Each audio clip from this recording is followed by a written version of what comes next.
Hello, everyone. Can everybody hear me? Yes. Just say hello into the chat or say hello through your microphone for just a moment if you'd like.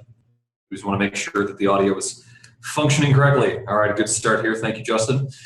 So, welcome today. This is the Influitive reporting webinar. My name is Ian. I am from the customer success team. I'm part of the support team. I'm here with Stephanie. She's part of the coaches team. And I have Amina here as well. She's our senior data analyst with the product team.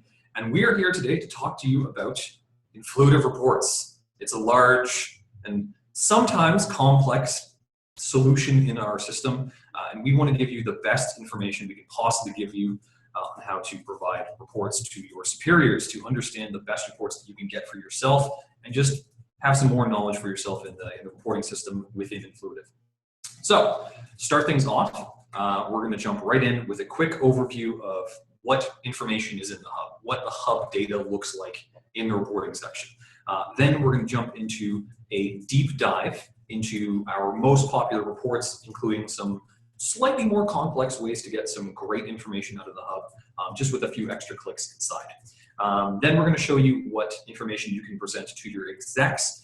This is going to be great top-level information, just giving you really solid numbers so that you can show all of your teams exactly what you're doing in the hub and how useful it's being for you right now.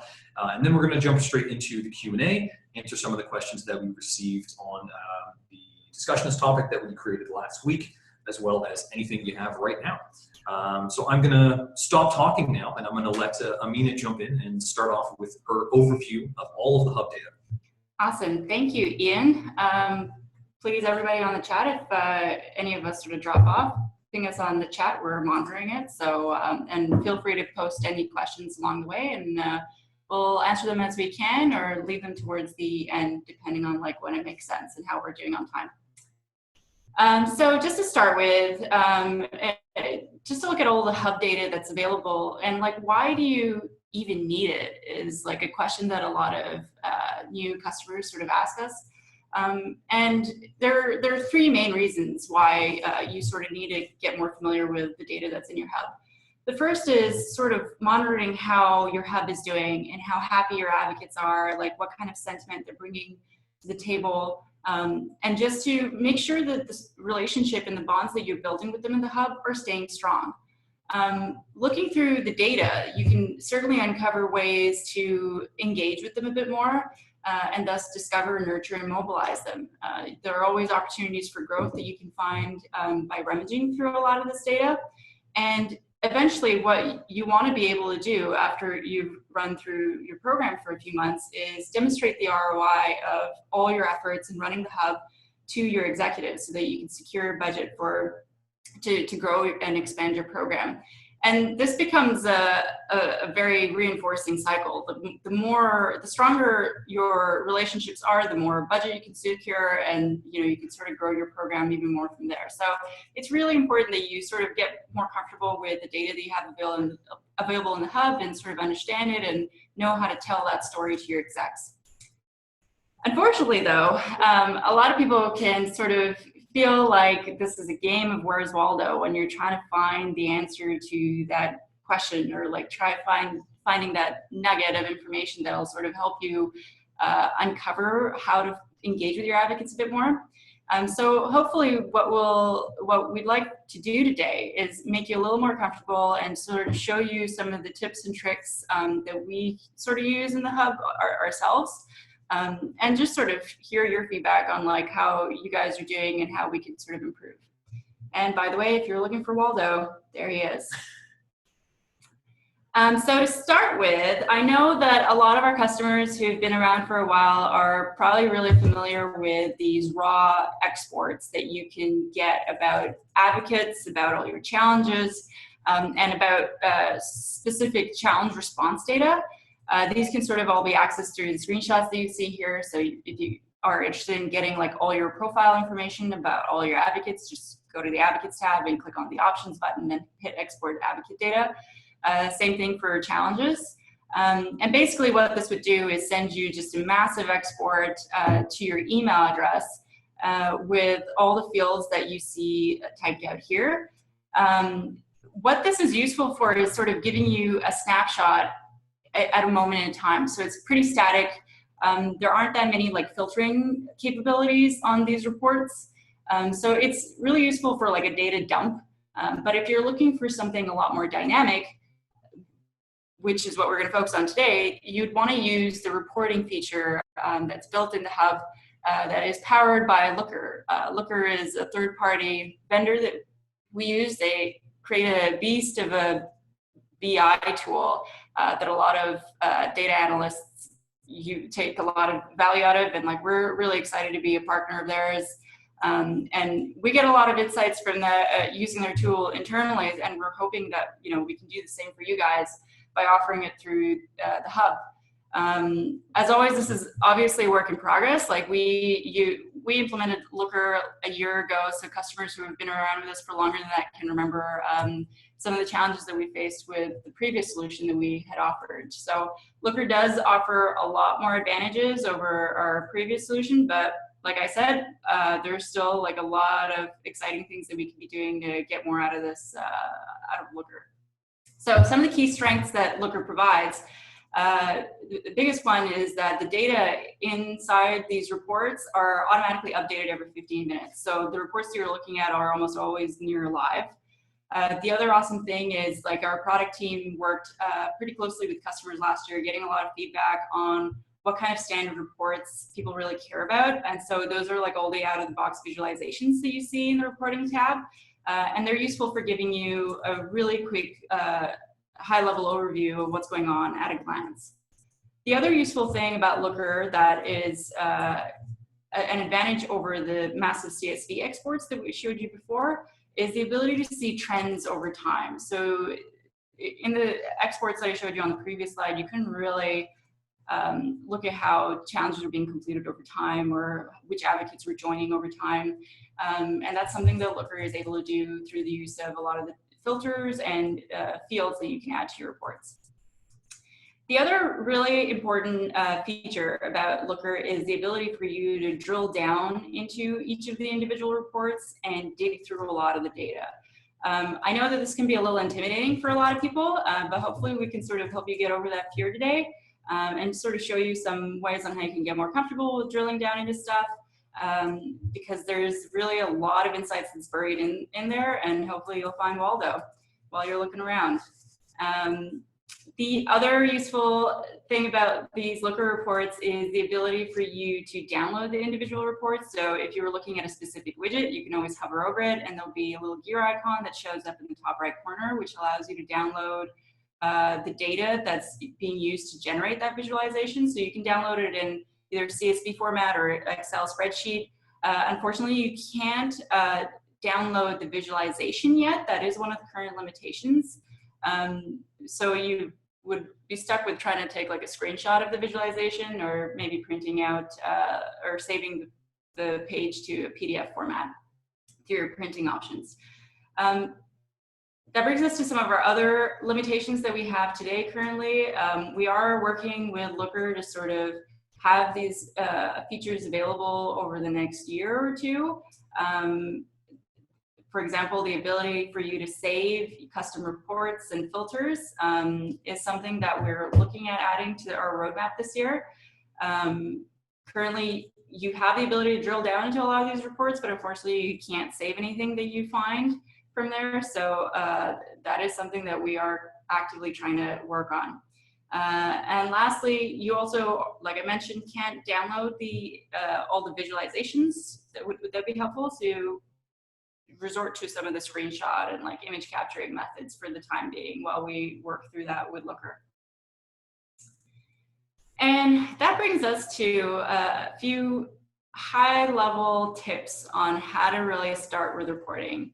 And the secret to reporting is really trial and error is the best I can say here. I spend a lot of my days doing reporting, and even I'm always sort of looking around, figuring out like where could I find what I'm looking for. And so these are some of the ways that I sort of walk through that process that I figured I'd share them with you in case you find them useful. So the first thing I always do is like think about what it is I'm trying to report on. Do I care about like users in the hub, or is it more about what they're doing that I care about? Or is it both, right? Like I could potentially want a list of all the people and all the stuff that they did. The reason why that's important is because the way Looker works on the back end, each of the reports that you might drill down into have access to different data sets. So if you have a better sense of what you're looking for, it sort of guides you towards where you want to end up being. And as we walk through this example a little more, that might make a little more sense. So let's say, for example, I cared about wanting to know which advocates have earned badges. So now I know two things. I care about the users. I want a list of all the names of people that have earned specific badges, and I want to know the names of those badges that they earned. So to me, intuitively, I know that if I care about badges, I wouldn't start with, like, let's say the referrals tab, which has nothing to do with badges, really. I can assume that that data set there is going to be very specific to referrals and might not have what I'm looking for. So I might skip over that. Same thing goes with budget, right? Budget is all about like the number of points people are earning, how many rewards that they might have spent their points on. So that as well is not really related to badges. One thing it might be under is Hub Health. So I can look under there and see if there's anything under Hub Health that talks about badges or levels. I've already done this exercise, so I know that badges don't sort of hide under Hub Health. So the next thing after that was advocates. And I could see under the advocates table, or sorry, the advocates tab, there was already a report that was generated for me about popular badges. So I can think, despite the report only really showing me the names of the badges and like the number of points that it cost to get those badges, I can sort of drill down from there by clicking on the gear icon and selecting Explore from here to see what else is hiding behind that report. So that's why I say here in point number 4 is pay attention to the tables that are available to you. Because like when I clicked on the Explore from here option under the popular badges report, I had the following tables available. I had awarded badges, companies, contacts, group contacts, and groups. They all have very similar sounding names, but if you were to collapse each of these tables, you would have found like slightly different fields under a lot of them. And if I had drilled down into a very different report, I might not have found these badges at all. For example, had I gone to the referrals tab and clicked on Explore from here under referrals, the tables that I would have seen under here would have been purely about referrals and nothing to do with badges. That's why I say it's really important that you pay attention to the tables on this side and make sure that they sort of align to the data set that you're hoping to dig into. Once you feel like you're in the right place, feel free to collapse like all these tables so you can see all the different fields that are available to you under there, and then just start really playing around. See what you can come up with by adjusting some of your filters. In this case, I looked at badges that were awarded in the year 2017 to only advocates, because that's what I cared about. And the fields that I had added to the report was the contact's email field, because that identifies who the person is to me. And I also brought in the name of the badge that they were awarded. So this gave me like a pretty simple report that I was able to get to by going to a pre-existing report that was slightly different from what I had in mind. Once I have this data, I can always click on the little gear icon that would have appeared in the top right corner, and I could have downloaded that report into a CSV or an Excel spreadsheet. So high level look, that's what Looker is going to be all about. Feel free to keep exploring. I know it's a little daunting to a lot of people, but the more comfortable you get with just sort of drilling into things, playing around with the format of some stuff, feel free to break things as you go. Find like those annoying little bugs and report them to our wonderful support team, and we'll work them out. But like there's nothing to be afraid of, and there are no stupid questions. So like go crazy and have fun with it. I should also add that there are ways for you to sort of adjust the visualization. So you can always, if you just cared about taking a screenshot of a pretty little graph, you can always play with that in the visualization window that I've collapsed here. But really, there are like a million things that you can do. I know it's overwhelming, but the first step is always the hardest. And once you get in there, you might actually start having fun. And find Waldo, that's the important piece here. Let's not forget about him. No, we're never going to go away from him, are we? No. No, he's always to be hiding somewhere. Yep. No, that's fantastic stuff, Amina. So yeah, that's our quick overview on all of the high-level hub data information. Hopefully, if you haven't yet received some of the information, this is new information for you, and you're feeling a little more confident. This is how we get started on this. Is adding some confidence to your repertoire for reporting. And now we're going to jump into a little bit more complex stuff. We're going to jump into a deep dive into the more popular reports we have. This includes things like acts of advocacy, some of the email stats that we have recently added to the reporting tab, some social content, and some more stuff as well. So to kick that off, we're going to start with, I'm just going to pull the page here, challenge completions and acts of advocacy. What is the difference between these two, Amina? That is a good question. I think this would be a good chance to like clear up a lot of confusion and a lot of questions that we get about this stuff. And in a nutshell, hopefully I can sort of explain this in one slide. The way I look at challenge completions is basically like you need all the stages in a single challenge to be completed in order for it to count. Okay, and I see those as the activities that people are doing. If you think of a factory, it's like all the stuff that the employees on the conveyor belt are sort of working on to produce this thing. The Advocacy Act report is really the result of those activities. So it's the car that you end up with, right? It ends up being like the ROI of all the effort that you put into those challenges. And Advocacy Act is not just stages completed in a challenge, it's also stages completed outside of challenges, like in discussions or referrals, that are high value activities that you care about reporting. So that is the major difference. We can go into a bit more detail here. So as I said, the challenge completions are all about the stages, whereas the challenge completions are all about the challenges. All the stages of the challenge have to be completed for it to count, versus the Advocacy Acts counts both challenge and non-challenge stage completions. So that is a key difference. And with challenge completions, those reports are generated based on the challenge type that you set on the challenge level, versus the Advocacy Acts being based on the reporting category that you set on a stage level. So here, let me switch over to the hub so I can sort of walk you through where this is at. So can everyone still see my screen okay? Okay. So here I have a challenge that somebody from our Adam Beret from our design team built this challenge to get some feedback on our new Advocate homepage. And right now I am on like the main challenge settings tab, where I can set the challenge name, the headline, the image for the challenge, and this is where I set the challenge type. So here, the challenge types, as you can see, I can customize them and add new ones. And I can really base them on anything that sort of helps me group my challenges together for my own use internally.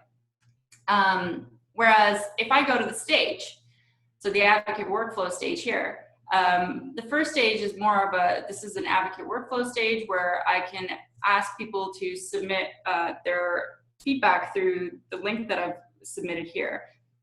And I would have to choose the reporting category that's predefined by Influitive. This helps us sort of reduce a lot of the errors that we see in reporting. It is a feature that we released last year, so there are like older challenges that you might see that don't have reporting categories tied to them yet. But in general, moving forward, what we really wanted to get at was helping you guys better report on the value that advocates are generating for you. So when you're creating a challenge like this one, the act that the advocate is doing really is giving me feedback on how what they think of my designs. So from their perspective, they've already done the action they need to do. And that's how I've sort of set up the reporting category here. That's the stage that I want to count towards the acts of advocacy. Whereas, interestingly, I've only really awarded the points in the next stage, where from my perspective, I've actually confirmed that they have done what they said they did. So there is a bit of a, like, you can sort of follow whatever best practice your coach sort of sets you up with here, but this is a general, like a good example of how you can sort of make that differentiation between what advocates consider to be valuable from their point of view, what they're putting effort into doing versus what you've confirmed that they've done. And that's how you can sort of assign points, and that's how you can think about what you want to sort of set your reporting category on. Now, technically, the advocate hasn't really submitted any more feedback in the second stage through the corporate workflow. That this is just an area for me to manually approve whether they've done it or not. So I wouldn't necessarily consider this reporting category to be survey feedback as well, because then I'd be double reporting what the advocate actually did for me. So that is something that, like, you want to be a little more careful with, to make sure that you're sort of accurately reporting on the actual value that advocates have put into your program. So from a high-level perspective then, the acts of advocacy is for individual tasks that an advocate has completed that you want to report on, versus challenge completions being an entire set of stages within the challenge being fully completed all the way till the end of the challenge. Exactly. Great. Exactly. And again, Advocacy Acts does include non-challenge stages. That's an important distinction to make. So it brings in all this other stuff that might be happening outside of challenges, like discussion posts and referrals and I think messages. All the other fun stuff. All the other fun stuff. So definitely check out our knowledge base for an awesome support article that explains this in more detail and sort of breaks down what all the different reporting categories that are available to you are. And you can always check out more articles on how challenge types and reporting works. Fantastic. Yeah, so on the next big question is about our email delivery stats. So we recently added the email delivery stats to the overview page. It's important for us to report on everything that we can in the hub, and this is a new one for us, and it's a big one. It is. So a lot of marketers are familiar with all the different email delivery stats that they care about. We do have a glossary of terms about this in support knowledge base, so you can always visit the article for that. But basically, it's like all the really basic stuff that we care about. So how many messages got sent, how many of them actually got delivered and bounced, how many of them were actually opened, and how many people clicked through. Those are all concepts that are, I'm sure, familiar to a lot of you. The important thing to keep in mind, like the caption underneath the report says, the data that's available is only from December 22nd of last year. Unfortunately, we don't have the email deliverability data from before that period. So hopefully moving forward, all that information should be available to you. And something I thought would be interesting to sort of show you guys is how you can drill down into this email delivery report to get some pretty cool information that I know a lot of you care about. So as always, there's a little gear icon on that widget that you can click on to drill through. And the first report that I wanted to show you is how many unsubscribes are there per email. So when you drill into that email delivery report, you can always create a brand new report like this one here. So I can actually switch back to the hub to show you how this works. So right now I'm back in the VIP hub. I'm on the overview tab, and I can drill down into the email delivery report. I can click on explore from here. And while we wait for that to load, usually the first thing I do when I get in here, when I know that I'm going to build my own report from scratch, I usually stop with whatever's trying to run, and I click on the remove fields and filters button right here. And what it does is it's going to clean the whole area so I can start from scratch. And the first thing that I always add as a filter usually is the contact type filter, which allows me to filter out advocates. So I only really care about what advocates are up to in this case. And I'm curious about who has unsubscribed. So that's going to be any advocates who have clicked on the unsubscribe link in any emails that they've received from the hub. Yes. Cool. So if I just want a list of all the emails that have been unsubscribed from, I can click on email name. I'll add that as a field. And I can add in as I had here was the contacts count. So I'm curious about the actual number of people that have unsubscribed from these emails. Now, I'm missing a key filter here, which is the unsubscribe option itself. In our case, we don't have a very clear field that sort of helps you do that, but there is a workaround to get that information around who has clicked the unsubscribe link, which is by using the clicked link URL filter. So I'm just going to add this, and I want to say the email clicked link URL contains the word unsubscribe. Because what happens is every email that gets sent out through the Influitive system contains the unsubscribe link, which in itself contains the word unsubscribe. So if I were to run this report, what this now shows me is a list of all the emails that have been sent out and the total number of people that have unsubscribed from them, which is pretty useful. The other thing I could do here as well is if I actually wanted the list of people that have unsubscribed, instead of just a count, I can remove the count and I can put in like a contact email so that I can identify who that person was. And if I keep the email name on there, it'll show me what email they unsubscribed from. And there you go. That's a pretty good example of how to get some of the reports. So I was able to get all this information, even though these reports weren't like pre-built for me. And it really just came from being able to find the report that was probably most relevant to what I'm trying to find and drilling down and sort of recreating a report from scratch. Credit to Amina for creating that report. I actually came to her myself with that question, and she built it in something like 10 minutes, and I was just ecstatic because I was able to answer a question I didn't think I was going to be able to answer. Yeah. Well, that's I guess the blessing and the curse about data is that you never really know what you're going to find, and until you really dig in. Yeah. So sure. It's definitely worth the time investment to sort of get familiar with how these things work and just dig around. It may be complicated, but that's because there's so much information available. Totally. So those are two simple examples that we just went through. So how many unsubscribes are there per email?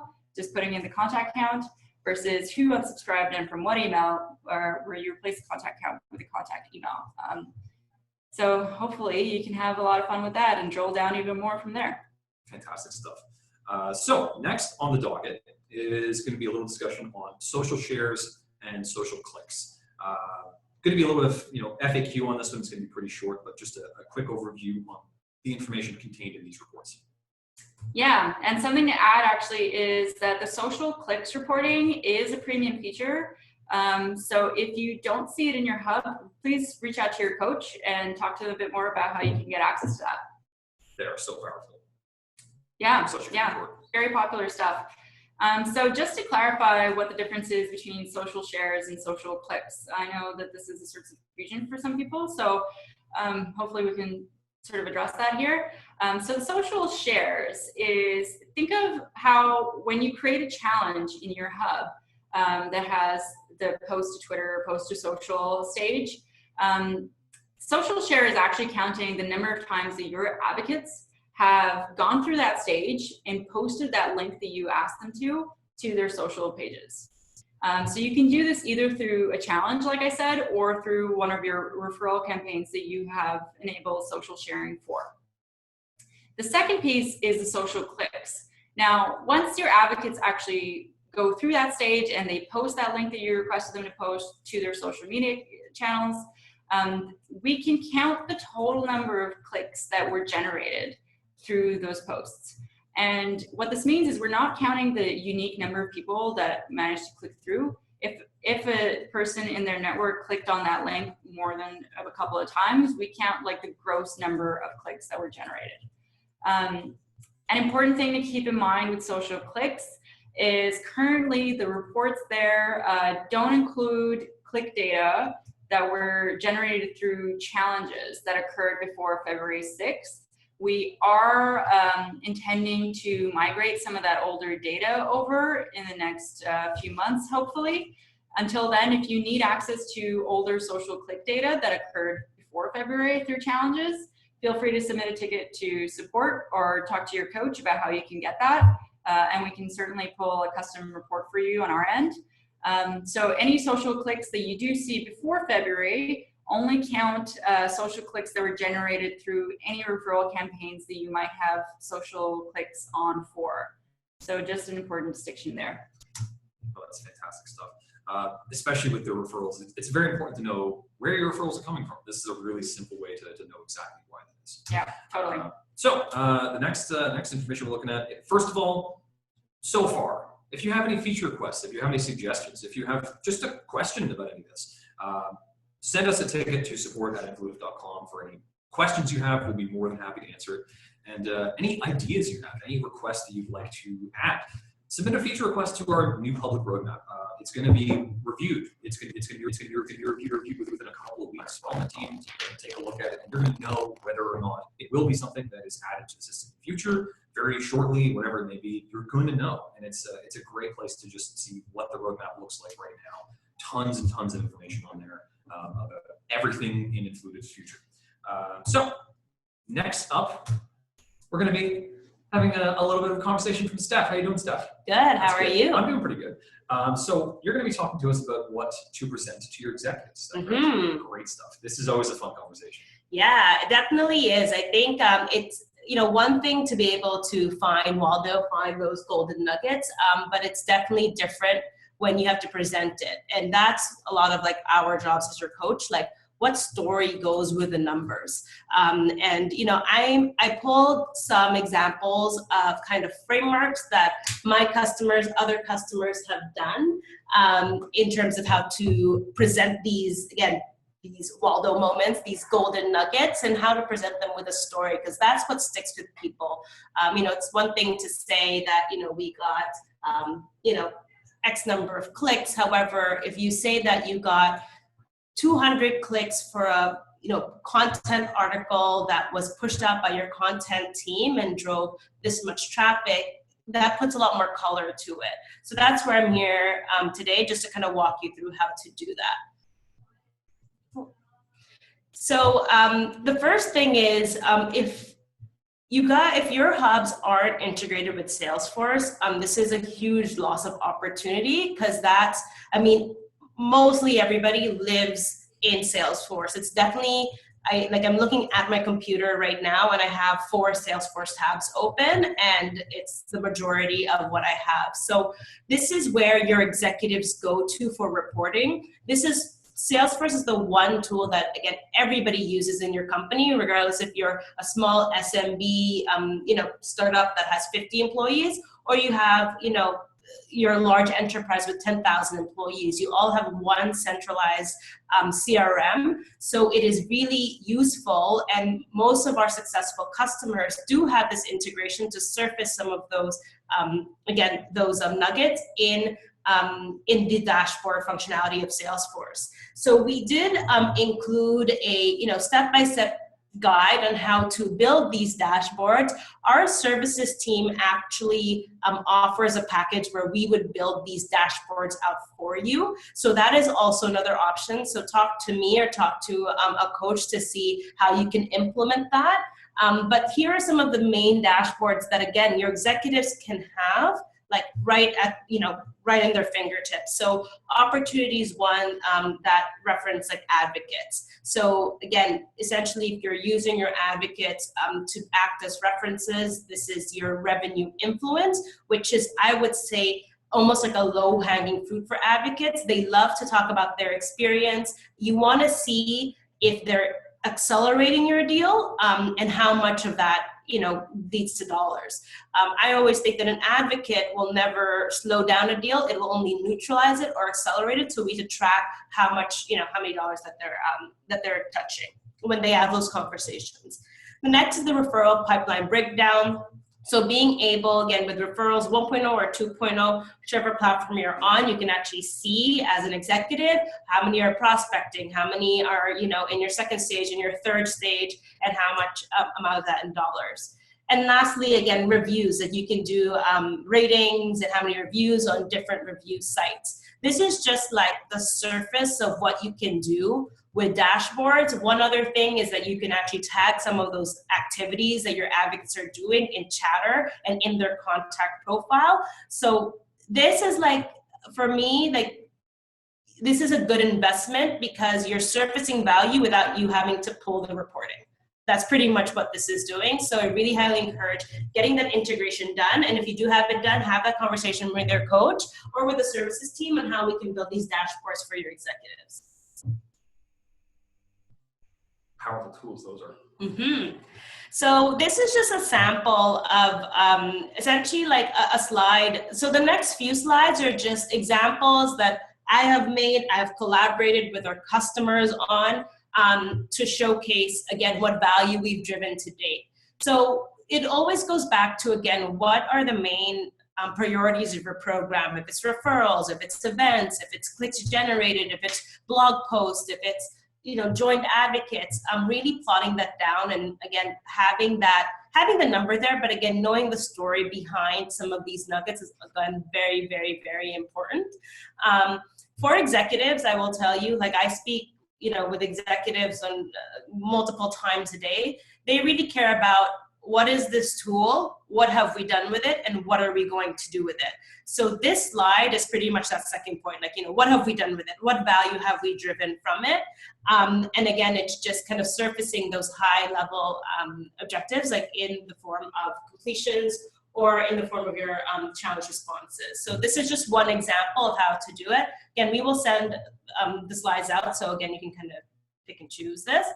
The next one is what one of my customers did that I really, really love. So this was a monthly dashboard that she did, and you can see that pretty much here, I had to like blank out obviously all of the content of it, but you can see here, like, it's, for January 2017, and she would do like a 3-sentence summary of the achievements. And then here are their top like main goals for the program: engage advocates, new advocates, challenge completions, interviews completed, and total advocates. What's really great, how she measured that was pretty much like the total, like how much they were, investing in the tool, resources, etc., and how much that was in terms of engaging like their top advocates. So that's how she came up with that $65 number per engaged advocate, how many completions were per advocate. But this is where the golden, I think where the nugget is, again, where she was able to interview 4 of her advocates, and she was able to offset that cost that would otherwise, again, would be an expense to the company if she didn't have access to these advocates. So she actually saved the company $400 by, again, just interviewing her advocates. She also did like a snippet of like the top, challenge and some of the kind of the qualitative nuggets, I guess, that you want to share with your executives. They engage, like most engage with companies, what activities they are, again, discussion posts, social media, and then challenge completion. So this is usually one slide that she sends me and her executive on a monthly basis, and then we do one for a quarter. So it doesn't have to be a lot of work to be able to surface the value, but again, she kind of has kind of the standard of like what she wants to report and what's, again, most valuable to them. That's such a good report. Just so much detail in such a small amount of information. Exactly. And again, once you create your template, it becomes really easy to plug and play these things. And there will be, like, as Amina mentioned, saved reporting later down the road. So once you have that, again, it's just plug and play. But again, easy for executives to consume. They don't need to be in the weeds. They just want to know the high level stuff. So this was another customer of mine. So this was an overview of the year as opposed to the month. So what their, again, goals, results, other key wins, and engagement. So it looks a little bit funky because, again, I had to kind of, mark out some of the company like branding and names, but these were their goals. This is what they achieved. This is their other key wins and engagement. So very easy to kind of get, again, the story of, you can't really, like, they didn't have a goal of getting nominations for their customer value award, but they did get that, and that's something to surface, etc. So that's pretty much, this particular report. Yeah, no, that's a fantastic annual report. It gives so much overview information on the high level numbers that you want to hit, and like you said, some of the surprising numbers that maybe you wouldn't have even bothered to surface if you hadn't noticed them. Exactly. So this is like more of a quick snapshot of what, again, a customer did. So again, it's just like, the name of their program, December 2016. Again, very, very quick. Like, obviously, like, it's up to you guys and how you want to visualize it, but this goes out actually like as a part of like their marketing, like monthly chat, where they go, how many new advocates, challenge completions, what were like, their main 3 big wins and what's coming up, just to, again, surface that visibility, not only to executives, but also to the rest of the company. And kind of the last 2 reports that I'm going to go through, it's actually the same report, just kind of broken down. So this was on a campaign level. So we know that, campaigns are super important when it comes to engagement.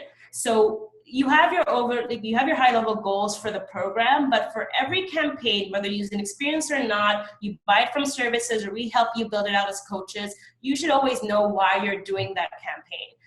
So again, this is one of our customers where, again, they want to increase engagement, increase retention, strengthen the brand image, increase participation in value challenges such as referrals, social sales, testimonials, and increase networking. Very clear on what they wanted to achieve before they even started building challenges. And they, of course, got executive sign off on this, and they build their challenges around these goals. And how they reported on it afterwards was essentially, again, like the engagement, what the goal was, comparing that to the previous slide, and what were some of the results. And again, kind of figuring out like where they didn't hit that goal, but because we knew what the goals were and the challenges associated with that, we can learn from, why didn't we get our 35 referrals? We've only got 21. Let's go back and see your series of challenges that we had tied to that particular like goal. And you can always see here, this is a great example of another surprising set of numbers. Mm-hmm. You end up with, you didn't hit your goal on engagement, but you surpassed several other goals by significant numbers. And that makes such a huge difference for executive buy-in in the end. Mm-hmm. Absolutely. So again, it's all about planning, being aligned with your executive. What Amina went through is, again, getting those numbers, but there's a lot about the story that you share. And as we all know, advocacy is a human act, and that story is very important for us to bring color to those numbers.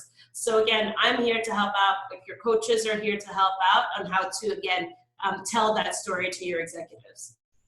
That's just fantastic stuff. Thanks so much, Stephanie. Just some great customer numbers. I wasn't even expecting to see some of those. So it's great to see some real life stuff. So we've moved on to the fun portion of the call now, where everybody can be involved. This is our Q&A. If you have any questions, this is the section where we really want to get into it. So we're going to start off, I think, with a couple of questions from VIP that we wanted to address immediately. These were questions asked in the discussion topic that we created, I believe, last Friday. There's been a bunch of questions asked in there, and hopefully some of those questions ends up being the ones that you yourselves have on the call as well. So to start off, I believe we're going to start with Sarah's question. I'd like to get some tips and tricks on how to best utilize the reporting categories within challenges. So yeah, we covered a few of those. So just to backtrack to a slide that I think we sort of went by a little quickly, going back to some of the best practices for using reporting categories. If you remember when I was walking through the challenge, it was just sort of showing you how you want to assign the reporting category to the stage that signifies, from the advocate's perspective, that they've put in their end of the work in generating value for you. So just keeping that in mind, they'll help you sort of walk through some of the challenge creation process as you're going through that. And also, like, assign points to the stage where you can confirm that they've done it. So in some cases, it might be the same stage. So we do have some stages in the hub where, we can do the validation automatically on our end that somebody's done a certain action. For example, like the reply to discussion topic is a popular one. If you use that stage, our system can pick up automatically on whether the advocate actually did what they said they did.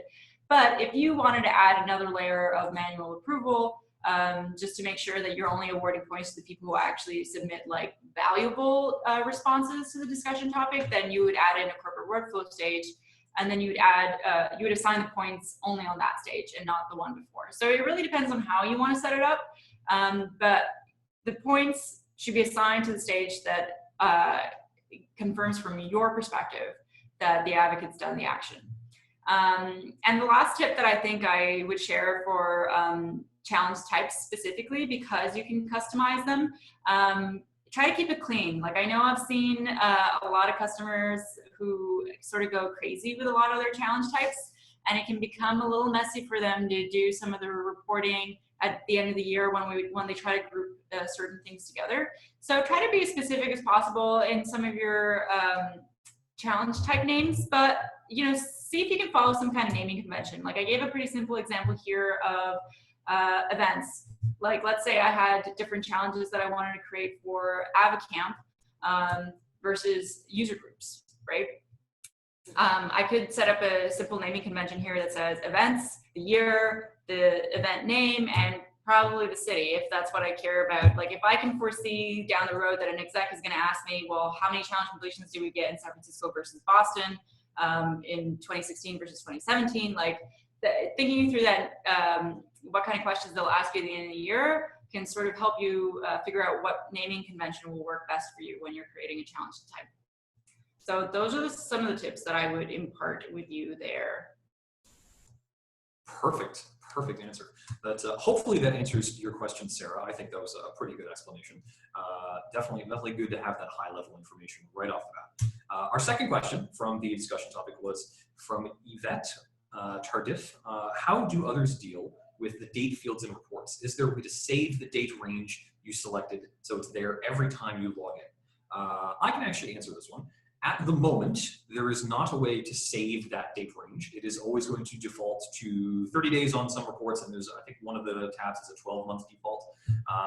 Once we implement our feature to save custom reports in the hub, that will be changing. Any comments on that, Amina? I think that's you're totally right. I don't have an ETA for when that feature will be out. So to answer the next question, I'm going to jump ahead a little bit from Elizabeth. She wants to know a bit more about the reporting roadmap for the next 12 months.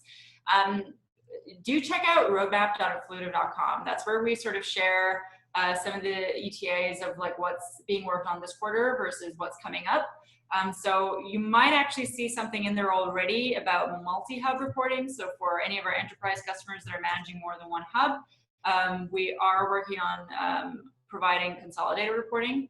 I don't recall if the custom reports are on there yet, but do keep an eye on, again, roadmap.influitive.com, and that's the same link where you can submit more feature requests. So by all means, if you want custom reports, we want to hear from you. If you want to be able to save them, just keep harassing our product team with those requests. And the more people we can get asking for it, the higher chances of it being prioritized. So just because I'm saying we're thinking about it doesn't mean you should not still ask for it. So do go ahead and submit those requests. We want it too, so we want everybody to ask so that we can all get access to it, because it would be so powerful for us to have that kind of feature.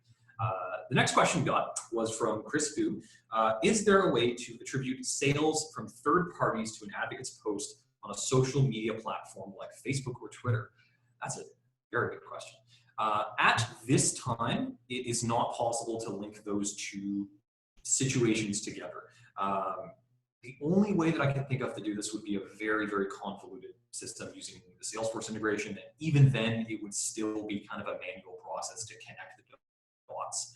So at the moment, connecting third-party sales and attributing that information outside of the system to a post on social media connected to the hub, not possible right now. Another excellent adventure in the public roadmap page. I definitely think that should be submitted there. And as I think also, Chris, if you're on the line or you are, going to hear this recording, definitely talk to your coach about that. We'd love to learn more about, specifically like, what types of posts are we doing on social media that we're putting up on there that can lead to sales? Were they landing pages where we can get lead names, etc.? So I feel like we can get a lot more color so that we can drill down to how we can potentially accomplish this. Yeah, absolutely. I think maybe one of the other things that we can sort of investigate for Chris for that question specifically is whether he can leverage the Google Analytics integration in the hub. Possibly, yes. Because you Very can powerful. add like UTM tracking. So if on your end, you're using Google Analytics as part of your stack to do reporting all the way down, your funnel, there is an opportunity there, but it would take some custom work probably to get that set up. Yeah, no, that's a great thought. I hadn't actually thought of Google Analytics. It's so powerful and so large that sometimes you forget it's even there.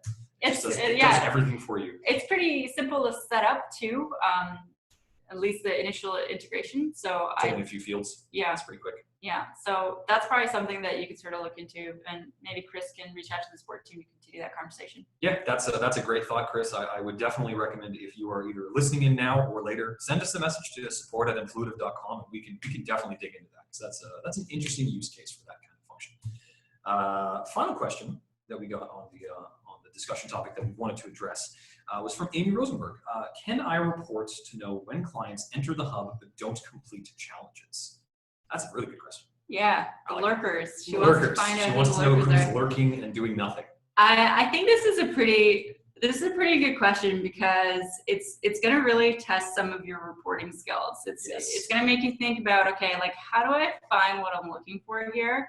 And I'll be honest, I did go on a little bit of a witch hunt to try to find this. Unfortunately, it wasn't a very straightforward way of getting those numbers directly through the reports, but I did find a workaround. It does involve Excel, so if you're comfortable with Excel, this is going to be pretty straightforward for you. But if not, like, I can sort of show you some of the formulas that I used. I know it's a little tedious, but sometimes it's work to get those numbers surfaced, and if in the end you have really solid numbers out of it, then it usually ends up being worth it. Yeah, totally. And if you can, get those insights and act on them, and if they're valuable enough, like, we can certainly look on our end to try to prioritize, like, building those reports so that they're easier to look at within the hub without you having to resort to Excel for it. For sure. So I'm going to quickly sort of go through this. Are there any questions in the chat that we want to address before we go into this? We have had no questions on the chat except for a quick question asking whether the deck is going to be available afterwards. Okay. So we're okay right now. Okay, cool. So we'll probably spend the next 5 minutes going into Amy's question, because it's a pretty hands-on one. It's a big one. Yeah. It's cool. So to start off, like, let's think about what Amy's asking for here. She's actually asking two things. Who are the people who have logged in versus who are the people who have completed challenges? Now, in our system, the act of logging in and the act of completing a challenge are two separate things, right? They would be recorded in separate places. Two trackable activities, though, and that's a good start. They are both trackable, yes. So the reason why this gets a little messy, I guess, hairy, is because you're sort of working with two different data sets, and you're going to have to merge them together manually in Excel right now, because it's not currently an out-of-the-box solution.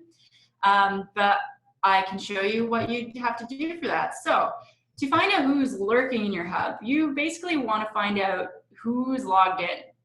So you just go into your Advocates tab, and drill down into any of the reports that are in there, really. I think they all surface the same tables on the side here. And the thing that you want to do is filter out the contact types that are advocates. Of course, that's a lot of you only really care about the advocates that have logged in and not done challenges. And then choose the time frame that you care about looking at. Like, in this case, I just said people who logged in on May 17th, this is last Wednesday. So session logs created date refers to the date on which an advocate logged into the hub. They created what we call a session, so they were online. And it doesn't really necessarily mean whether they did something or not. It's totally independent of that. It's purely whether they've logged in or not. And simply retrieve the list of emails of those people who logged in that date range that you care about. So what you can do when you have this report set up, you would hit run. When you get your results, you would hit the little gear icon and then download as CSV or an Excel file. That's step one. That gives you a pure list of people who've logged in. The second step is you can just sort of wipe that report clean and start over. Again, you're looking for people who are advocates, but this time you're looking at people who actually did something. And in this case, what you're trying to find are the people who actually completed challenges. which is the inverse of what you're looking for, I'm aware, but you'll see how in Excel that sort of all comes together. So the same thing, you would try to retrieve the list of emails of all the people who did this event, which is complete a challenge. And then again, you would hit run and then click on the gear icon and then download that report as a CSV as well. So now you end up with 2 reports. The first one was the people who logged in, and the second one was the people who completed challenges. Once you have both CSV files or Excel files on your computer, you'd open them both up in Excel. And you would run a very popular Excel formula called VLOOKUP, which is a lifesaver, and I would highly recommend that you get super comfortable with that formula because they'll be your best friends. It's basically the greatest Excel function in existence. Yeah, it's the best thing that Microsoft has ever come up with. That's probably about right. Running Windows 95. So once you have those 2 reports side by side, what you're going to do is you're going to have like the list of all the emails of the people who completed challenges in column A. And then you'd copy and paste the list of all the people who logged in. So that was all the people from your first report. And you'd run your VLOOKUP. And in this formula, I basically said, tell me whether the person that has logged in has completed a challenge. If they have, then return a yes. And if they haven't, return a no. That's essentially what this formula is saying. If you're not familiar with the syntax, don't worry about it. Like, Google is also your best friend in this case. Like, there are tons and tons of support articles from Excel on how you can sort of interpret this. But in a nutshell, what I end up with is this long list of emails of like all the people who logged in on a certain day or a certain time period, but they did not complete a challenge. And you can certainly use this information later on to sort of re-engage those people, ask them what they looked at, you know, why they haven't completed any challenges in a certain time period, and sort of, you know, continue that conversation with them and find out more. If you have any more specific questions on the subject, Amy, like I'm happy to chat with you and sort of show you more through how we can answer these questions. And I think we're almost out of time, so. Oh, wow. We almost hit this right on the dot, actually. Yeah. 1:59:25 says my computer right now. So hopefully all of you have learned something interesting today. Hopefully we haven't filled your brain with too many numbers, because that would be just way too much at 1 p.m. But this is what we wanted to do. We wanted to get people involved and get some questions answered. And hopefully you've enjoyed your time with us. Again, my name is Ian. I've been here with Stephanie and Amina, and we have been just more than happy to discuss reporting with you all today. And please submit any other questions that you have. You can continue to submit questions on reporting to support@influitive.com. That's going to go to myself and the rest of the support team. We'll be more than happy to answer your questions there. And again, please submit your feature requests, whether they are reporting related or anything else at all. Submit them to the public roadmap. We want to get that information. No matter how many times you think it's already been submitted, submit it anyway. We want to hear about it. Thanks so much, everybody, and have yourselves a wonderful Wednesday afternoon. Thanks, guys. Thank you.